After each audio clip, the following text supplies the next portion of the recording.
Bonsoir à tous. Bonsoir, on se retrouve ce soir pour parler des Chemins de la Peste, livre de 500 pages paru en 2003, dont l'auteur est Federico Douin-Rousseau et que vous devriez pouvoir trouver normalement au prix de 13 €. Alors, Ce commençons nez démesuré comme sert en d'habitude. outre de caisse de résonance quand Oula, il crie. Vaito, Prime, incroyable. Je ne sais pas si... salut Vaito, je ne sais pas si on a entendu l'annonce qui va avec normalement. Tiens, c'est une bonne question. Tu me diras si t'es dans le coin. Je n'ai absolument aucune idée de si ça fonctionne ou pas. Possiblement, peu importe. Donc, auteur et contexte, on l'entend bien. Ok, ça roule, nickel. Bon bah écoute, c'est que j'ai bien fait les choses. N'ayant jamais eu de Prime jusqu'à présent, je ne sais, enfin en tout cas en direct, je ne savais pas. Bon bah écoute, tant mieux. Alors l'auteur.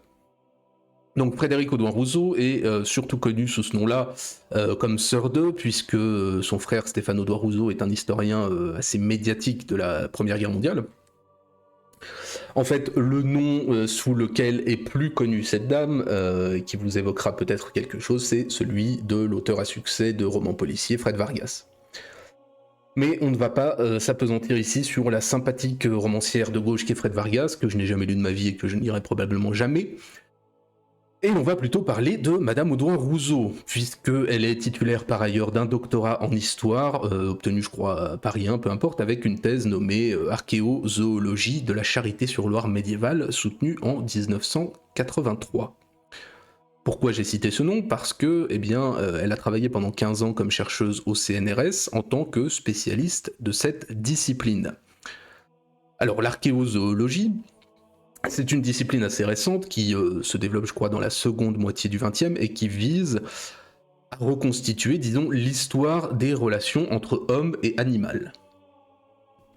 Ce n'est pas que l'étude de l'espèce animale, qui relève plutôt de la paléontologie, mais par les restes des animaux et par un contexte archéologique environnant, eh bien, on cherche plutôt à comprendre le lien avec l'homme, avec le lieu, avec l'époque. J'en dis pas plus parce que bon, ce n'est pas une discipline scientifique que je connais tellement bien. Mais en tout cas, c'était donc eh bien, le premier métier de notre auteur qui revient eh bien, à ses premiers amours en 2003 pour ce livre, qui sera, je crois, son dernier livre de scientifique, puisque bah, depuis, elle a accumulé des succès quand même assez monstrueux dans le roman. Fred Vargas, c'est, je crois que j'avais regardé, c'est entre 500 000 et 1 million de livres écoulés chaque année, peu ou prou, donc bon, on peut comprendre quelle est des priorités. Donc voilà pour l'auteur, passons au contexte général de l'œuvre. Il ne faut pas oublier en premier lieu le métier de Federico Douin-Rousseau et donc l'idée de la confluence des savoirs derrière le thème abordé. On est ici entre histoire, médecine, archéologie, on tente de dresser un panorama global et étendu de la maladie et surtout de ses vecteurs. Pourquoi? Ben, moi je pense qu'on le comprend assez bien, c'est un mal qui a ravagé l'Occident et l'Orient pendant au moins 14 siècles, en faisant donc eh bien, un déterminant démographique, un déterminant social et économique assez incontournable. Et qui, malgré les avancées depuis la fin du 19e, n'a pas encore tout dit non plus. Le but de l'œuvre est livré très rapidement par l'auteur, donc je vous le cite. Doutant du bien fondé du rôle prépondérant ou exclusif attribué à la puce humaine, il a paru nécessaire de réexaminer le vaste dossier de la peste à la recherche des puces vectrices. Puce de l'homme, puce du rat, autre puce, telle pourrait être sommairement résumée l'enquête que propose cet ouvrage. Pourquoi cette enquête? Puisqu'il ne faut pas oublier que la maladie existe encore. On a encore 50 000 cas, je crois, depuis 30 ans. Donc ça reste une maladie encore assez présente. Donc le premier épisode occidental attesté sur, c'est la peste de Justinien, que j'avais évoqué incidemment dans mes propos sur les guerres ostrogothiques, qui va toucher le bassin méditerranéen pendant à peu près 2 siècles et demi, en gros disons de 500 à 750, causant eh bien, cette rétractation historique que l'on connaît, sans doute autant que la fin de Rome, l'établissement de tous ces royaumes antagonistes ou la piraterie islamique par la suite. Pour autant, à cette époque-là, elle avait alors peu touché en dehors des axes fluviaux et des zones de littoral, et elle va disparaître pendant 6 siècles avant de connaître eh bien, le brutal retour que vous savez à partir de 1347. Là encore, il ne faut pas en oublier les effets à tout point de vue sur son temps, à chaque fois et à chaque épidémie. Elle reste alors endémique pendant 4 siècles, sans que l'on ne sache que faire. Le causal était ignoré, la prévention tâtonnante, même si parfois empiriquement efficace, la guérison incertaine, et seule la prophylaxie, disons pour ceux qui ne savent pas les mesures pour endiguer la propagation d'une maladie, disons ça grossièrement, eh bien seule la prophylaxie gagnait en sévérité puisque l'on n'avait pas mieux. À partir de là, une fois ces 4 siècles passés, elle subsiste en Chine, avec une troisième vague mondiale oubliée de 1894 à 1945, oubliée parce qu'en nombre restreint de victimes en Occident, même si on a eu une trentaine de morts de la peste à Paris en 1920, ce que j'avoue je ne savais même pas, peu importe, je l'ai appris, hein, c'est toujours l'occasion d'apprendre des choses en lisant n'importe quel livre, et elle fera quand même à cette époque-là 10 millions de morts dans la seule Inde. Bien, lançons-nous dans le propos. Mais comme on est ici dans un livre plutôt scientifique, on sera plus pour moi dans la restitution pure que dans la découverte, plus dans l'exposé que le conte que je peux parfois faire. C'est un peu l'écueil qu'on a à chaque fois que le dimanche littéraire est sur un livre autre que purement littéraire justement. Donc quid de ces puces de Clignancourt ? Alors d'abord, le livre s'attache au processus de transmission. La maladie entre dans une ère nouvelle en 1894, date de la découverte du bacille de la peste. Un bacille, c'est une bactérie en bâtonnet, par Yersin, qui lui donnera donc son nom, Yersinia pestis, et en même temps, eh bien, il confirme l'intuition qu'on avait du rat comme porteur. Bref, on a donc l'agent pathogène pour éventuellement le sérum et l'animal transporteur. Mais donc quid de la transmission à l'homme ? Eh bien, en l'occurrence, c'est Paul Louis Simon, un Français, qui découvre le rôle de la puce en 1896, à partir de constats, notamment que le contact avec un rat mort n'est pas déterminant dans l'apparition de la maladie, à l'inverse d'un cadavre beaucoup plus frais, donc parasité, ce qui va entraîner en conclusion cette détermination de la puce comme porteur, ou comme vecteur plutôt. Donc par l'observation et l'expérience, il va l'incriminer à une époque où le rôle de l'insecte comme vecteur est encore plus que balbutiant. Il n'est au mieux accepté à l'époque que pour la fièvre jaune, et en passe de l'être pour le paludisme. Donc ça n'est pas rien, puisque le type, quelque part, vient d'expliquer une angoisse millénaire. Et alors, tout s'emboîte. L'homme transporte la maladie, certes, mais entre sa déclaration et l'explosion des cas, le temps de latence correspond en fait à la contamination nombreuse des rats. Puis l'accalmie survient lorsque meurent les hôtes, avec une rechute moins violente des contaminations à la suite, puisque la population des nuisibles, de fait, a largement diminué. Puis donc on vient au temps de l'étude du bacille en lui-même et des puces, qui va y succéder. Donc théorie prouvée que l'on va creuser, on découvre que le bacille est très peu résistant à l'air libre, ce qui élimine les théories encore antagonistes à l'incrimination de la seule puce.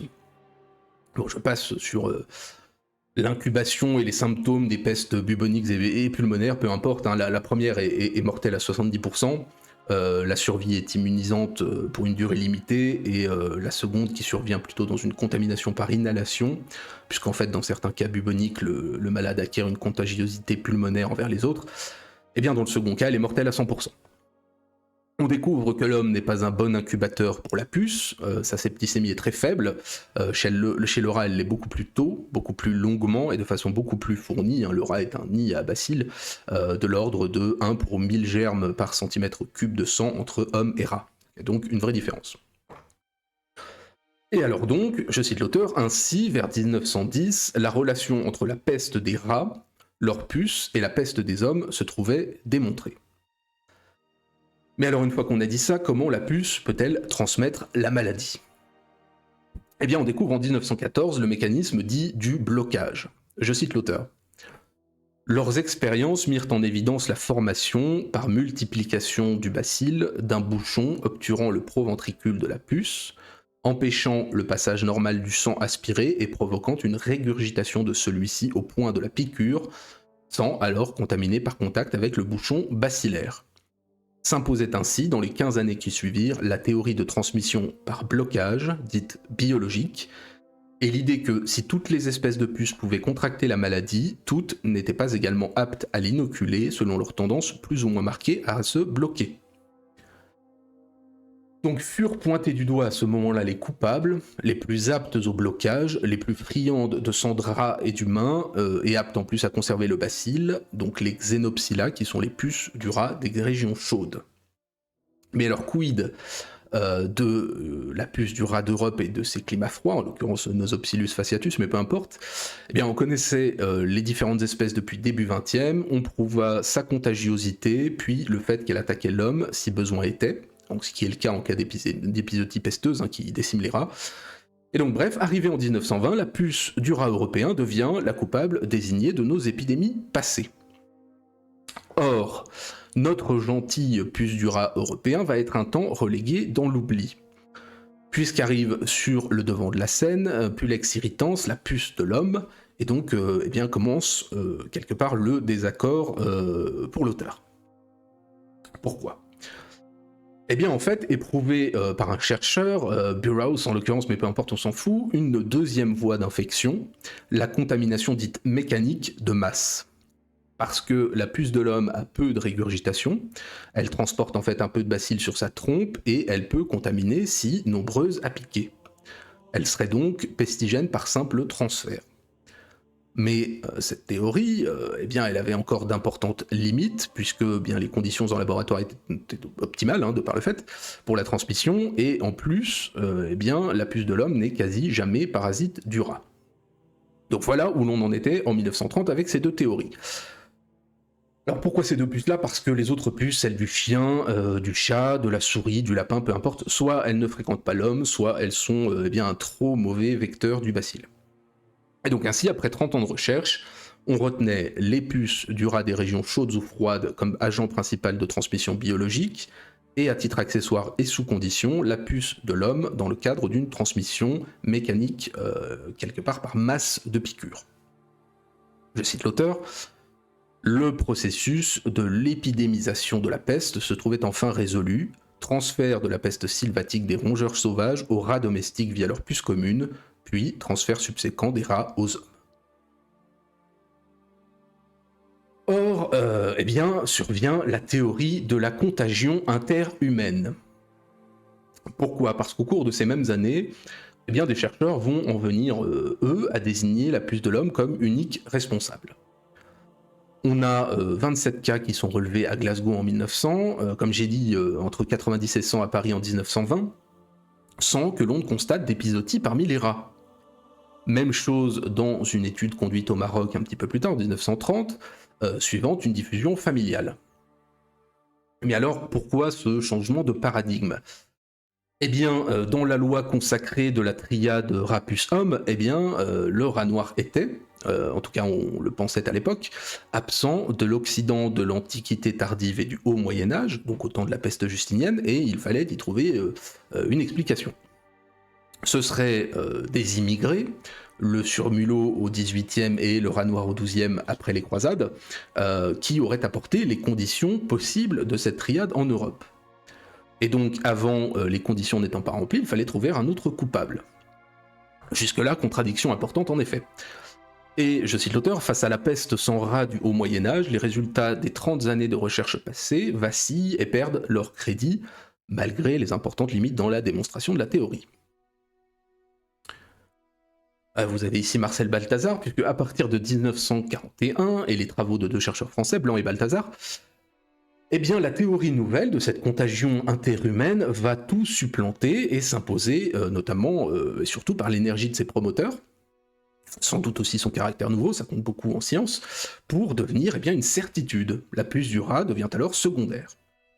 Cette théorie, qui va fonder une école, elle divise la communauté scientifique pendant des décennies, elle continue d'ailleurs de la diviser toujours, avec bien des polémiques que vous connaissez, on les a vues aussi récemment dans le cadre du Covid, qui relèguent parfois un petit peu l'objectivité des observations et des résultats bien après l'importance des théories personnelles. Parce que, effectivement, les expériences vont démontrer par exemple que la puce de l'homme pouvait s'infecter à coup sûr sur un moribond, et les conclusions, volontairement très succinctes selon l'auteur, laissent voir un caractère pestigène. Donc, immense succès et imposition de cette théorie à la science du temps. Vient la critique d'Audouin Rousseau. On reviendra par la suite sur ces critiques, mais pour le moment, contentons-nous de les enregistrer. Notre auteur critique les expériences menées par les deux scientifiques. En conclusion, je vous passe tous les détails, mais les expériences sont menées dans des conditions extrêmes, avec des puces affamées, des lots de centaines de puces, l'utilisation de rats surinfectés au lieu d'hommes pour élaborer une théorie interhumaine, donc beaucoup de défauts. En fait, les chercheurs auraient dû aboutir à des conclusions inverses, on va dire, par leurs expériences, celles d'une puce incapable de transmission biologique. Mais seulement, comme discerné auparavant, des puces capables de transmission mécanique de masse, en cas de rares exceptions. Voilà.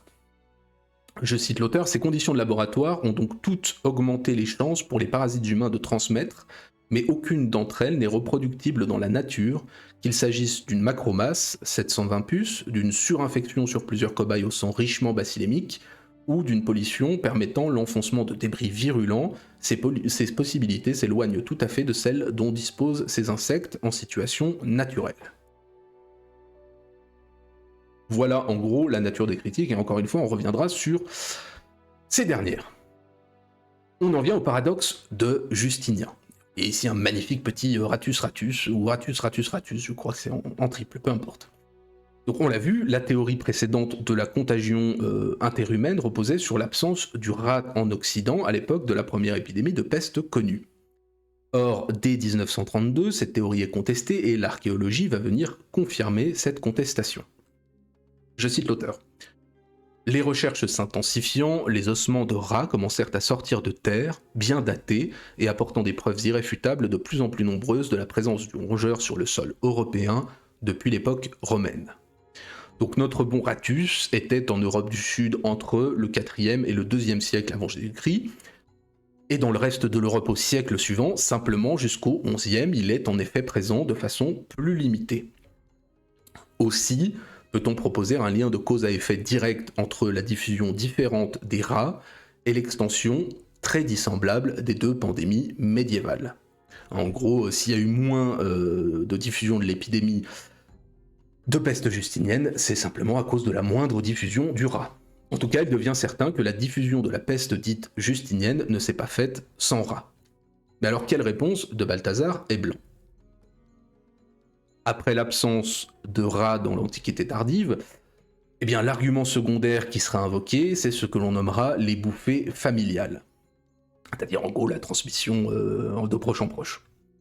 Mais même dans ce cadre, et suivant l'auteur, encore une fois, même dans ce cadre où l'on ne peut en effet exclure la puce de l'homme, sa présence, et semble-t-il seule présence dans les épidémies marocaines, même si les observations sont discutables, n'entraînera que des cas ne pouvant être expliqués que par des contaminations extrêmes impliquant des milliers de puces pour chaque personne, peu probable donc, dans des délais discutables et surtout sans diffusion de l'épidémie.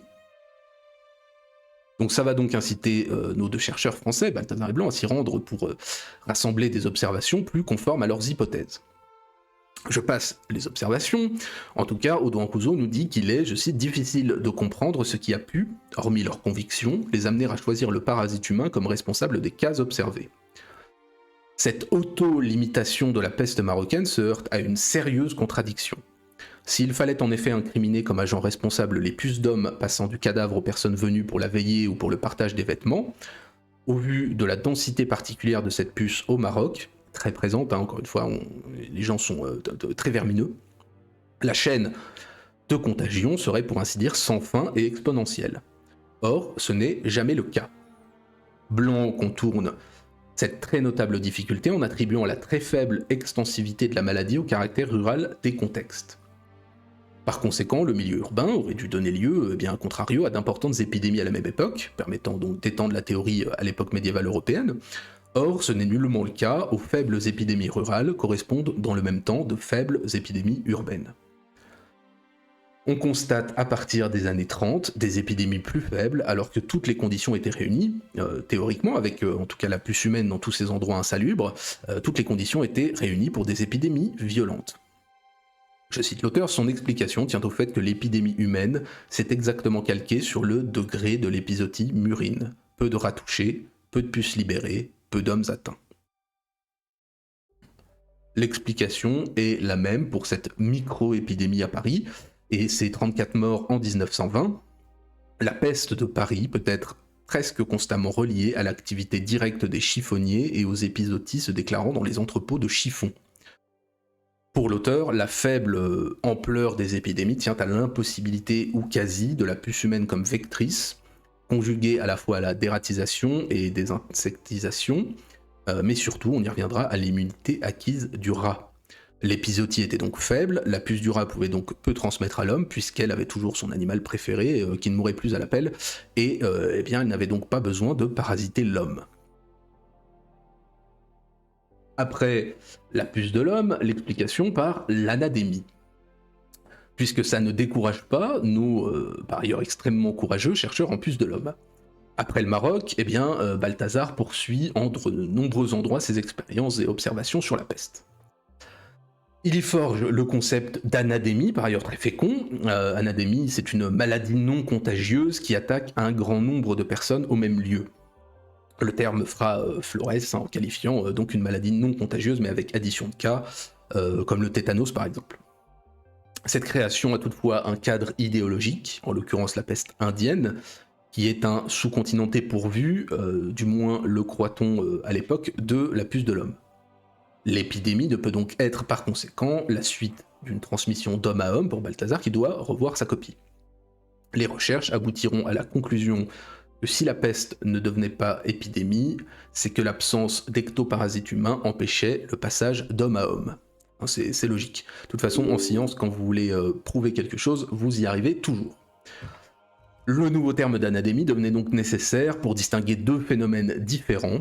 L'épidémie par ectoparasite humain, donc par la puce, qui seule assure la multiplication des cas, donc la vraie peste, encore une fois pour le chercheur français, et l'anadémie, addition au cas par cas, due à la peste privée eh bien, du relais des puces de l'homme. Et c'est vrai que c'est assez convaincant, exposé comme ça dans le cas indien. Or, toutes les observations pendant les épidémies tentent à démontrer le contraire des théories exposées. La puce de l'homme s'avère en fait présente dans les foyers indiens, à tel point qu'il suffit de quelques minutes pour en être couvert. En fait, elle ne serait absente que de certaines zones, dont celle d'étude de Balthazar, je crois que c'était dans l'Uttar Pradesh, mais peu importe. Je cite l'auteur, de sorte, il est impossible de suivre Balthazar dans son raisonnement, établissant un lien causal direct entre la faiblesse de l'épidémie en Inde et l'absence de Pulex irritans dans ce pays. En fait, que Pulex irritans soit présente ou absente dans les différentes régions de l'Inde, l'allure de la peste ne s'en trouve pas modifiée. L'aspect limité de la peste indienne relève donc d'un autre paramètre. Repartons donc sur la théorie classique de la peste du rat, de la peste murine. Pour l'auteur, eh bien, la faiblesse de l'épidémie indienne devrait aller avec faiblesse de l'épizootie, donc chez les rats, et il semblerait que ce soit le cas. Et à partir du moment où moins de rats sont infectés, moins meurent, donc moins d'hommes sont susceptibles de servir d'hôtes. Et cette faible épizootie s'expliquerait par l'immunité locale des rats qui aurait été notée sur place depuis le début du XXe. Et donc pour Audouin Rousseau, l'explication est là, la puce du rat ne pouvant plus transmettre une maladie dont le rat ne meurt pas. Donc aucune raison pour le parasite encore une fois, de migrer du rat et de disséminer eh bien, la mort chez l'homme par la fin de son hôte naturel. Tous ces points, je cite l'auteur, suggèrent à l'évidence que les caractères de cette peste indienne sont étroitement corrélés à ceux de la peste des rats, et non pas à l'existence ou non de la puce humaine. Alors ça n'empêchera pas Balthazar de conduire de nouvelles observations, notamment au Kurdistan. C'est encore le cas d'école cité en faveur de la théorie. C'est un cas, là encore une fois, assez atypique, où Balthazar va devoir effectivement, là encore une fois, en la présence de la puce de l'homme, revoir quelque part sa copie. Au début, il pense qu'elle n'y est pas, et puis ensuite, il se rend compte qu'elle y est, elle devient partout abondante, sans qu'on puisse expliquer comment elle n'est pas repérée au cours des 4 années de recherche antérieures. Mais donc le schéma dessiné est donc toujours le même. Contamination d'un rongeur sauvage, passage à l'homme à l'occasion notamment du travail agricole, puis transmission interhumaine du patient moribond au patient sain. Avec une démonstration qui souffre encore de limites sévères. Encore une fois, je suis l'auteur. Avec la reconnaissance notamment par le chercheur du faible pouvoir vecteur de la puce de l'homme, la présence de nombreux rongeurs à défaut de rats proches des habitations, avec une puce de ces petits rongeurs, hein, des mériones capables de parasiter l'habitat. Or, pour l'auteur, et toutes ces constatations étendues au Moyen-Orient, tout ça devrait amener à des considérations différentes. Je cite l'auteur, aussi pour la Syrie et la Turquie, comme pour le Kurdistan, il semble évident que l'épidémisation de la peste par des lots de puces des mériones importées doit être envisagée, sans même présager de l'entretien de ces puces à l'état libre dans les débris des céréales des maisons. La brièveté de ces épidémies, en l'absence de rongeurs domestiques assez nombreux pour les maintenir, plaide évidemment plus en faveur de cette hypothèse. Donc en fait, on aurait, selon l'auteur, une épidémie limitée, tout simplement parce qu'elle vient, effectivement, en l'absence de rats, de ces petits rongeurs agricoles, et donc de fait, comme ils sont peu présents dans les maisons, il y a peu de transmission. Je passe sur les autres cas étudiés, vous avez compris l'idée, tout ce que j'ajoute est que fut découvert par Henri Mollaret en 1960 un fait décisif, ce qu'on appelle la peste endogée, c'est-à-dire la capacité du bacille de se conserver des années dans les profondeurs du sol et les galeries des terriers des rongeurs sauvages. Donc oui, on doit beaucoup à la recherche française, en l'occurrence sur la peste.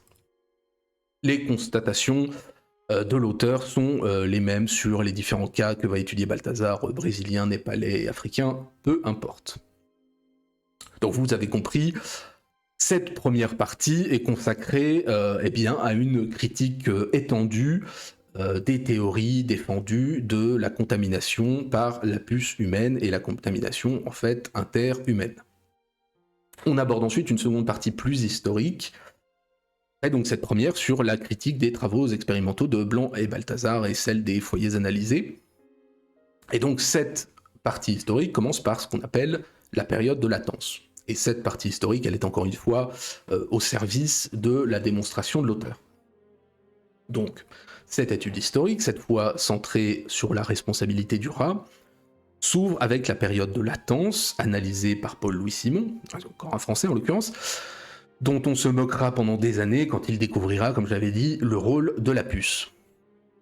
Je cite l'auteur, Paul-Louis Simon montra en effet qu'un certain laps de temps séparait les premiers cas humains importés et l'explosion épidémique locale. Et alors pourquoi ce laps de temps ? Eh bien, tout simplement, je cite l'auteur, le temps de latence trouve donc son explication dans un transfert préalable des puces de rats infectés apportées par un homme sur la population de rats locale, déclenchant l'épizootie. Puis, eh bien, une fois ces rats morts, leurs puces, libérées en quête d'hôtes, se reportent alors massivement sur les hommes. Dans le cas où la puce humaine serait la vectrice des épidémies médiévales et modernes d'Occident, on devrait s'attendre, après l'arrivée du premier malade dans une cité, à une croissance immédiate de l'épidémie, continue et exponentielle.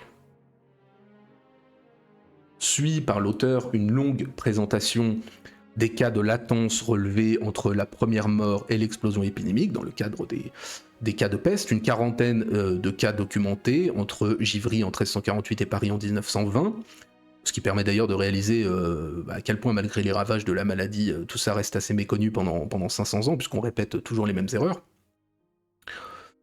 Donc après la latence, premier cas au service de la thèse de cette épidémie venue du rat, après la latence vient la rechute. Qu'est-ce que la rechute ? Eh bien la rechute, c'est la nouvelle attaque de l'épidémie, l'année suivante, généralement moins virulente. La faible incidence de la rechute est un phénomène très significatif. Pour l'auteur, la rechute est limitée par la destruction massive des rats, le développement de l'immunité chez eux, donc le peu de victimes murines libérant des puces de rats, et ce alors que les puces ont forcément aussi succombé en nombre. Après cette rechute viennent les pestes mineures, puisque dans les faits la peste ne disparaît pas, mais elle va toucher en ondulation de nombreux secteurs européens, alternant épidémie mineure, disparition, quelques cas, puis épidémie majeure. Londres, en l'occurrence, est cité comme exemple avec ces différents fléaux de 1602, 1625 et 1665, entrecoupés de cas d'épidémies restreintes ou d'années sans peste. Eh bien, la puce de l'homme explique difficilement ces oscillations, à la différence des épizooties murines. À la suite de quoi, on s'intéresse aux matières et aux professions. Parce qu'ensuite vient le débat entre les contagionnistes, donc la transmission par contact, et les aéristes, la transmission par miasme dans l'air. Je renvoie sur les travaux d'Alain Corbin, le miasme et la jonquille. Malgré des mesures annexes prises, les feux de rue, le parfum, ce genre de choses, la réponse en temps de peste montre souvent une prise en compte reconnue du contact, que ce soit la quarantaine, l'isolement, l'abattage des animaux. Méfiance donc, surtout qu'il est, je cite l'auteur, il est en effet avéré que dans l'Occident, où le rat s'est sédentarisé dans l'habitat humain et ne s'en éloigne pas, c'est l'homme, toujours, qui introduit la peste dans une localité. Mais néanmoins, ce n'est pas tant l'homme que ce qu'il transporte qui en est responsable. L'auteur note la propension du commerce des draps et étoffes à transporter la peste, les rats et leurs puces, d'autant que ces derniers y nidifient souvent, ou vont y mourir lorsque infectés. Et bien entendu, le propos est à dessein. Pourquoi ? Je cite « Ainsi, ce n'est pas l'homme, mais l'étoffe, le ballot, l'habit qu'il transporte qui introduit la maladie dans une localité nouvelle. Les tissus colporteurs de la peste, souvent véhiculés à pied ou en charrette sur une longue durée, ou provenant de cales et d'entrepôts où les rats nidifient très nombreux et meurent cachés dans les ballots, incriminent bien plus nettement la puce du rat que la puce de l'homme. » Les professions ensuite concourent à la même impression. La peste sélective selon les professions apporte un argument historique supplémentaire à l'épidémisation par les puces du rat. Alors, effectivement, certains corps de métier plus exposés aux rongeurs, à qui ils fournissent abri ou subsistance, ont été plus touchés par la peste. C'est le cas des bouchers, des meuniers, des boulangers, des artisans du cuir, qui voient dans certains cas leur corporation presque entièrement éliminée, loin du tribut habituel sur la population. Après donc ces corps de métier viennent les riches et les pauvres. Parce que, autre différence importante, les écarts d'atteinte entre ces deux, ces deux corps sociaux de différentes richesses matérielles. Parce que la maladie n'emporte pas tout le monde également. Elle est notée dès le Moyen-Âge comme une maladie du miséreux et de l'insalubrité et ne cessera d'être remarquée comme telle. Je vous épargne la liste, la seule exception parmi les notables, ce sont ceux qui sont en cohabitation avec les mourants, donc le corps médical, les religieux et puis aussi les autorités civiles.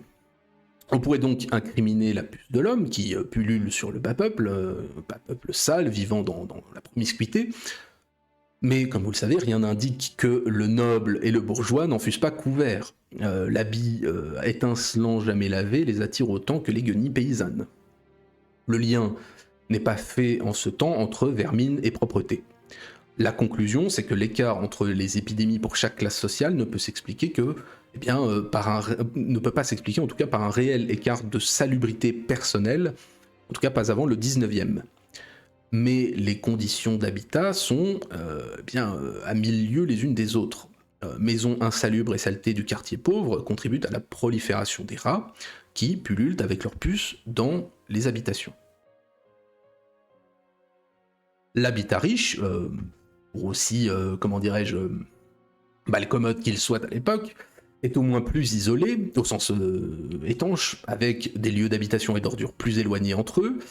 Le but pour l'auteur étant de dire qu'à degré de malpropreté et parasitisme humain équivalent, c'est la puce du rat qui fait la différence dans l'habitat entre riches et pauvres.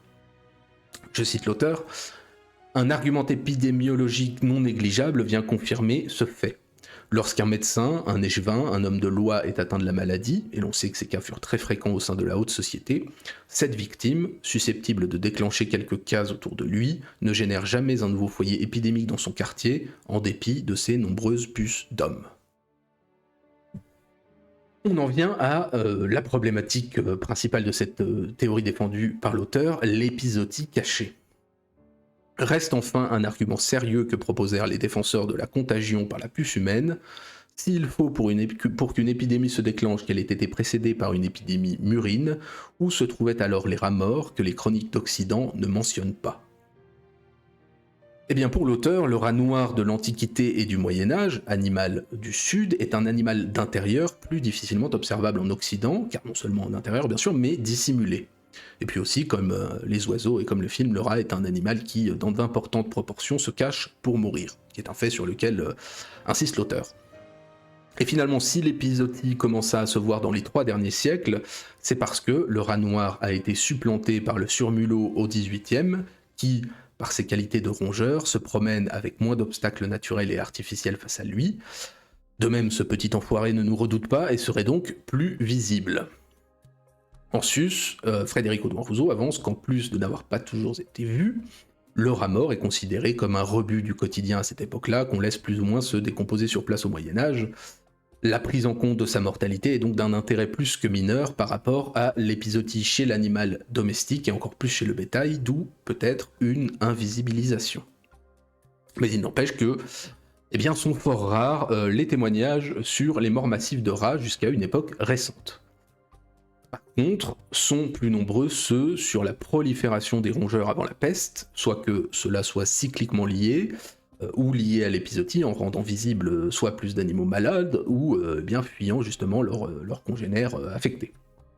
Et si peu d'autres animaux sont touchés que l'homme et le rat, alors que pouvant être parasités par la puce de l'homme, cela la met hors de cause pour l'auteur, les cas de contamination d'autres animaux étant limités soit à la nécrophagie ou à la consommation de rongeurs infectés, entraînant la peste pulmonaire chez le chat, le chien ou le loup, consommateurs possibles de ces rongeurs en question. Voilà la réponse de l'auteur. Vient la dernière partie, l'extension minime de la 3e pandémie, qui est le dernier argument pour Audouin-Rousseau en faveur de l'épidémie murine, donc cette extension minime. Hop, je vous mets ici la carte, je la cite. Atteignant le continent dans tous ses ports entre 1900 et 1920, en l'occurrence elle parle de l'Europe, cette 3e vague de peste mondiale aurait dû, comme elle l'avait fait quelques siècles plus tôt, y connaître une diffusion tout aussi catastrophique au sein d'une population non immunisée et de classe sociale pauvre, toujours intensément parasitée, vivant dans des conditions d'hygiène misérables et des lieux où les rats pullulaient. Surmulot ou rat noir, peu importe, le bacille n'avait pas perdu de sa virulence. Et c'est à ce moment-là qu'on en revient d'abord à l'immunité acquise chez les rats européens par la mutation du bacille Yersinia pestis en Yersinia pseudotuberculosis, immunisante à la peste et non létale en Europe. Le rat d'Inde ayant lui acquis une immunité inconnue dans ses causes. Je cite à nouveau l'auteur, cette analyse biologique de la disparition de la peste en Europe coïncide en effet avec l'immunité remarquable constatée parmi les rats d'Europe, c'est-à-dire avec une véritable vaccination naturelle des rongeurs. Alors là encore, les recherches récentes tendaient à démontrer que la filiation entre les deux bacilles serait inversée, ce serait plutôt Yersinia tuberculosis qui serait venu avant. En fait, selon ce que j'ai lu, j'ai juste un petit peu regardé, la divergence serait très récente, donc la diffusion aurait été plus récente aussi, mais bon là je veux pas entamer ici des débats qui sont très confus, même dans la communauté scientifique. Et donc l'auteur, pour terminer, livre sa conclusion par le caractère toujours actuel et menaçant de la maladie et la responsabilité du rat et de sa puce et de personne d'autre. Audouin-Rousseau récapitule tous les arguments avancés, critique archéozoologique de l'arrivée du rat noir, scientifique des conditions d'expérimentation et d'observation de Blanc et Balthazar, et historique des cas de latence et autres arguments avancés. En conclusion, je la cite, 29 faisceaux d'arguments s'appuyant sur des faits tant biologiques qu'entomologiques, épidémiologiques, archéozoologiques et historiques se rejoignent pour démontrer, sauf cas exceptionnels, l'impuissance de Pulex irritans et son impossible implication dans l'épidémisation de la peste bubonique dans le monde passé et actuel. Alors le livre se termine par 80 pages de critiques expérience par expérience de Balthazar Blanc, mais finissons-en là. Alors, donc tout serait de la faute des sales rats venus du sud et de tous les surmulots immigrés. Alors, une fois qu'on en est arrivé là, on en vient sur l'ouvrage. C'est une lecture assez déstabilisante, je ne m'attendais pas du tout à un livre d'enquête sur la puce, c'est sans doute d'ailleurs dû au titre principal, Les chemins de la peste. Je peux pas dire que ce soit une déception, mais c'est simplement une surprise. Bon, une fois la chose passée, on peut parler de l'œuvre. Première chose qu'il faut comprendre, et le plus important sur tout ce que j'ai pu vous raconter, c'est que ce sont les thèses de l'auteur. Enfin, les thèses d'autres qu'elle défend à l'aide d'une démonstration structurée. Je me suis pas mal renseigné, non, j'ai pris 2-3 heures pour rechercher un petit peu. Il s'avère que depuis 20 ans, la recherche a progressé et que rien n'est encore tranché en fait. Donc tout ça reste à prendre avec des pincettes. La démonstration est convaincue, elle est d'ailleurs tout à fait convaincante, mais moi je suis dans l'impossibilité de vous dire que le chapitre est clos sur ce point-là. Sur la forme, la construction du livre est un petit peu anarchique, entre chapitres, science, histoire, retour en arrière, parfois on a des infos données, confirmées, infirmées après. Les débuts du livre sont surtout assez confus, on ne sait pas trop où on va aller, avant que ne s'annonce un ordonnancement peut-être plus chronologique et plus thématique en même temps. Il y a aussi dans l'œuvre quelques coquilles, je me souviens dans les tableaux annexes qui ont été un petit peu mis en page avec les pieds, à un point où on se demande que si ça a été relu. Mais bon, à la limite, la forme passe après le fond, c'est pas très grave, ça ne transforme pas non plus l'expérience de lecture. Comme j'ai dit, donc l'auteur a ses thèses, il faut pas l'oublier, pas de consensus donc, ce qu'elle déplore d'ailleurs, ce qu'elle reproche profondément à l'école de la contingence interhumaine. Donc certes, ce sont les thèses de l'auteur, je ne sais pas pourquoi elle prend telle ou telle position, en quoi elle est motivée, au-delà de sa formation professionnelle, mais c'est vrai, cela reste un débat important, on l'a dit, non tranché, or connaître et déterminer le vecteur, c'est essentiel pour lutter contre la maladie et sa transmission, c'est un fait.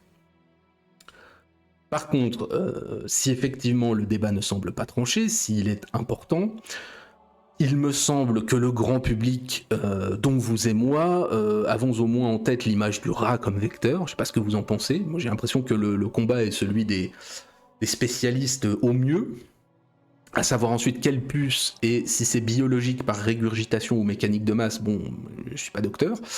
Je vais être honnête, je ne m'étais jamais posé la question de la puce en tant que telle, je connaissais même pas leur différence. Est-ce que ça en fait une pour vous et moi quant à la maladie? Je ne sais pas vraiment.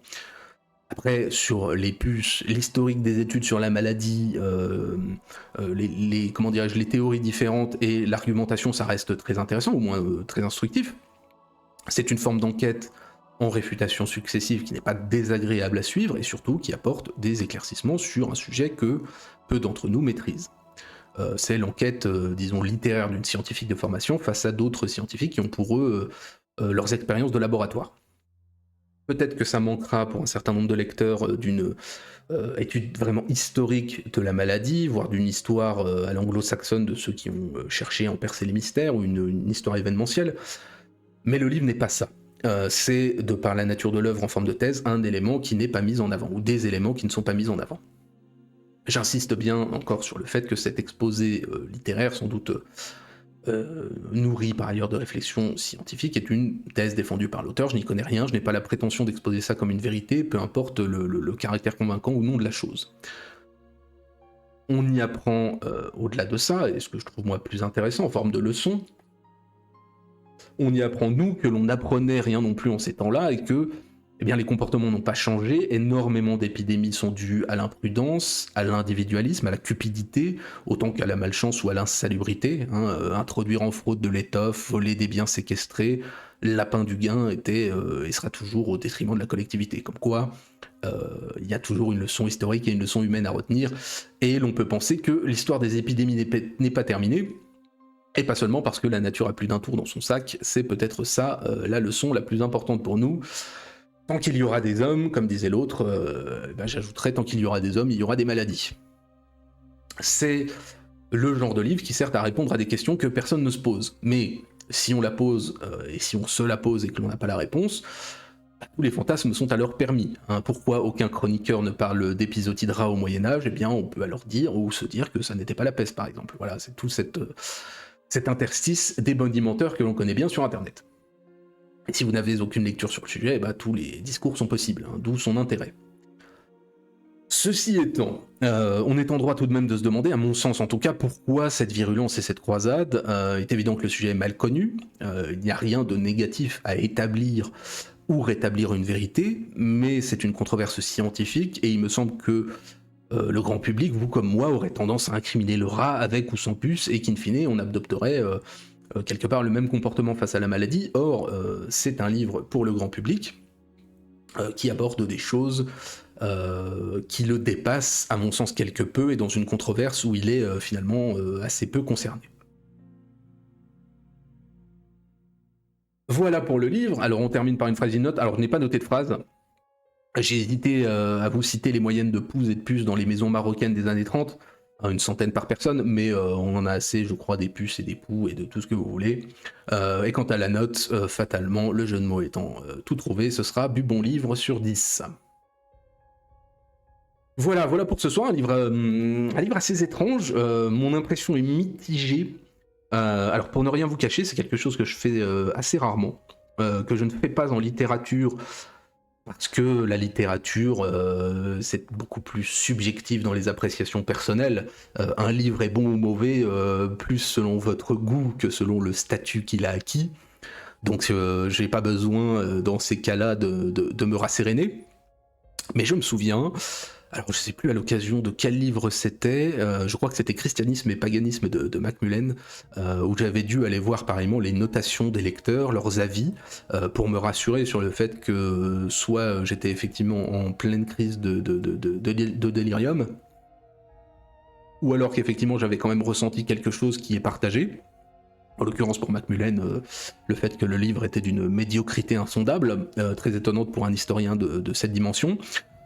C'est la même chose un petit peu ici. Alors, outre les gens qui trouvent toujours les livres formidables, c'est quelque chose que vous retrouvez très souvent. Si vous prenez les livres actuels, vous trouverez des notations qui sont parfois supérieures chez Christine Angot à du Dostoïevski, ce qui est assez incompréhensible, mais parce que il est toujours très difficile de replacer un livre dans le contexte général et historique de la littérature dans son entièreté. Mais là, en l'occurrence, donc, je suis allé voir, et effectivement, il y a quand même quelques personnes qui, comme moi, ont ressenti, alors au-delà de l'ennui, c'est vrai que si on n'est pas intéressé par la chose, ça peut être une lecture un peu lourde, mais cette sensation un petit peu de ne pas être réellement concerné par l'objet du livre, dans le sens où on essaye de nous démontrer une théorie très convaincante, mais qui ne change pas grand-chose pour nous en tant que lecteurs sur ce qu'est la peste, ses moyens de transmission. Je n'ai pas l'impression que l'on soit en première ligne. Or, c'est un livre, effectivement, encore une fois, historique, grand public, que ce soit effectivement la peste du rat ou la peste de l'homme, en cas de ce type d'épidémie, on sait à peu près aujourd'hui qui est le coupable et comment ça se passe. Donc de fait, les mesures de prophylaxie et autres qu'on adopterait seraient sans doute assez similaires, peu importe le cas de contagion possible. Ceci étant dit, c'est vrai que ça reste important, hein, puisque si vous incriminez la puce humaine, effectivement, en cas d'épidémie de peste aujourd'hui, étant dans les pays, en tout cas occidentaux, très peu vermineux, j'espère pour vous en tout cas, on n'aurait pas de contagion possible. Or, si c'est le cas d'une épidémie qui viendrait par le rat, si tant est qu'il n'ait pas acquis une immunité d'ici là, on pourrait toujours être soumis à ce genre de choses. Mais dans les faits, je trouve que c'est une démonstration très appuyée, très vindicative, au service d'une cause, ma foi, qui me paraît un petit peu annexe aux problématiques d'épidémie de peste. Voilà. Donc je ne suis pas obligé de toujours être extrêmement positif pour ce que je lis. J'essaye d'être le plus honnête possible. La plupart du temps en littérature, je sais à peu près ce que je vais y trouver, et je sais à peu près comment orienter la chose, et je pense que toute lecture aura un intérêt. Dans le cas de livres historiques, scientifiques, sociologiques ou ce que vous voulez, c'est beaucoup plus tranché dans le sens où y a un argumentaire qui est un petit peu différent du subjectif. On est dans quelque chose de beaucoup plus théorique et appuyé, avec une démonstration au service, des propos au service d'une démonstration. Voilà. Voilà pour ce soir, donc encore une fois, procurez-vous le livre si vraiment le sujet vous intéresse. Moi, ça me semble quelque chose voilà, de pas forcément nécessaire pour ceux en tout cas qui seraient plus intéressés par un aspect vraiment historique de la chose. Ça n'est qu'une partie de l'œuvre. L'autre étant vraiment cette volonté de se confronter et d'infirmer la théorie d'une contagion interhumaine dans le cadre d'une épidémie de peste bubonique et pulmonaire. Voilà. Bien, nous en avons terminé pour ce soir. Je vous remercie tous pour votre écoute. On se retrouve mercredi pour une tier list des films, donc 5 films chacun en compagnie d'Orictès, de Skyros et de Chouan, si je ne dis pas de bêtises. Vendredi, ce sera du GeoGuessr, donc sus à Orictès, qui est le grand démon à abattre de GeoGuessr. Donc nous promènerons dans le monde au travers de Google Maps, et dimanche, eh bien, nous parlerons un petit peu encore médecine et maladie, puisque nous parlerons des maladies à l'aube de la civilisation occidentale. Voilà, merci à tous, je vous souhaite une excellente fin de soirée, un très bon début de semaine, et on se retrouve dès mercredi, à bientôt.